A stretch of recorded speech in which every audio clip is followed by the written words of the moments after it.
કચ્છના પાટણનગર ભુજનું રાજકારણ હંમેશા ગરમાયેલું રહે છે, પરંતુ આ વખતે ભુજ નગરપાલિકા વોર્ડ નંબર 1 અને 2 માં પવનની દિશા બદલાતી હોય તેવું જણાઈ રહ્યું છે। છેલ્લા અઢી દાયકાથી આ બંને વોર્ડ કોંગ્રેસના અભેદ કિલ્લા સમાન રહ્યા છે।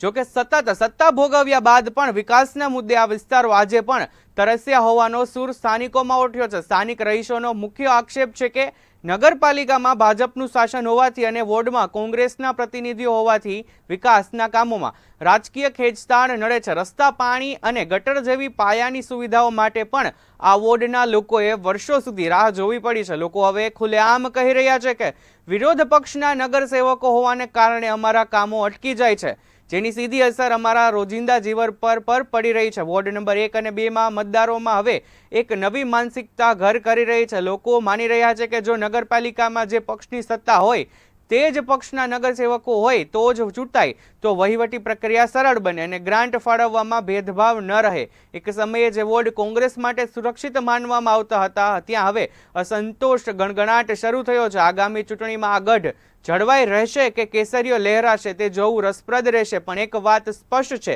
જનતા હવે પક્ષ કરતા વિકાસને વધુ મહત્વ આપી રહી છે। મને લાગે છે અહીંયા 25 વર્ષથી આ કોંગ્રેસનો જ રાજ છે અને ભુજમાં જે પણ બીજા વોર્ડોની અંદર જે ડેવલપમેન્ટ થાય છે ને તો એના નામે તો અહીંયા કાંઈ જ નથી। અહીંયા સમસ્યાઓની અંદર મૂળભૂત તો અહીંયા વરસાદી પાણીની સમસ્યા છે, મીઠા પાણીની સમસ્યા છે, લાઇટ, પાણી, રસ્તાની સમસ્યા છે, જે બીજા વિસ્તારો કરતા અહીંયા તો કોઈ સગવડ જ નથી। તો અહીંયા પરિવર્તન લોકો ઈચ્છે છે અને અમે લોકો સ્થાનિક રહેવાસીઓ ઈચ્છીએ છીએ કે અહીંયા ભાજપ આવે અને અહીંયા વિકાસના કાર્યો થાય અને બધા સુખાકારી જે પણ હોય બધી અહીંયા વોર્ડ નંબર 1 ના નાગરિકોને પણ મળવી જોઈએ। છેલ્લે લાસ્ટ 20 થી 25 વર્ષ થયા સંજોગનગરમાં જે કામગીરી ખરેખર જોઈએ નથી થતી।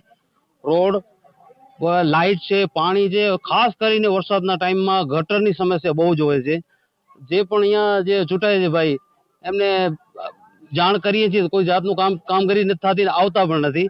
હવે કાંઈક બદલાવની જરૂર છે। વોર્ડ નંબર 1 ના બધા નાગરિકોને જાગૃત થવાની જરૂર છે અને કાંઈક બદલાવ કરે તો જ કામ થશે, બાકી કામ નથી થતા। છેલ્લે લાસ્ટ કોંગ્રેસ જ આવે છે, કામની અપેક્ષા, કામ થવું જોઈએ, બસ કામ થશે તો વોટ દેશું અમે। 100% ભાજપના બધી જગ્યાએ કામ થયા છે અને આ વોટમાં પણ કામ થશે, કદાચ ઇમ્તિયાઝભાઈ આવશે તો। અમે અત્યારે વોર્ડ નંબર 1 માં સંજોગનગરમાં છીએ। માહોલની વાત કરીએ તો છેલ્લા 25 વર્ષથી કોંગ્રેસની પેનલ ટુ પેનલ વિજેતા થાય છે અને તમારા કેમેરાની સાક્ષીએ પણ તમે જોઈ શકો છો કે વિકાસના નામે શું પણ જીવન જરૂરિયાતના નામે પણ ઝીરો મીંડું છે, કાંઈ જ નથી। રસ્તા, ગટર, પાણી, લાઇટ, કોઈ પણ જાતની જીવન જરૂરિયાતની જે સુવિધા નગરપાલિકાની પ્રાથમિકતા હોય એ જ અહીંયા નથી, બિલકુલ ઝીરો ક્યાંય કે ઝીરો પ્રમાણે છે। એટલે વિકાસની વાત તો પછી નહીં રહી અને 25 વર્ષ સુધી આ કોંગ્રેસના કાઉન્સિલરે શું કર્યું મને તો ખબર નથી પડતી। અમે પબ્લિકને એટલી અપીલ કરીએ છીએ કે હવે 5 વર્ષ અમને આપે અને પછી અમારા ઉપર વિશ્વાસ કરી જોઈએ કે અમે 5 વર્ષ અમારો વિશ્વાસ કરીને પછી એમને કેવું નહીં પડે કે હવે આગળ શું કરવાનું છે। લોકોમાં બદલાવ દેખાય છે કે કોંગ્રેસે 25 વર્ષથી કાંઈ નથી કર્યું એટલે એના માટેનો બદલાવ દેખાય છે। અમને પૂરેપૂરો 100% જીતનો પેનલ ટુ પેનલ અમારી 4 બેઠકો નગરપાલિકામાં જશે એવી પૂરેપૂરી ખાતરી છે અમને।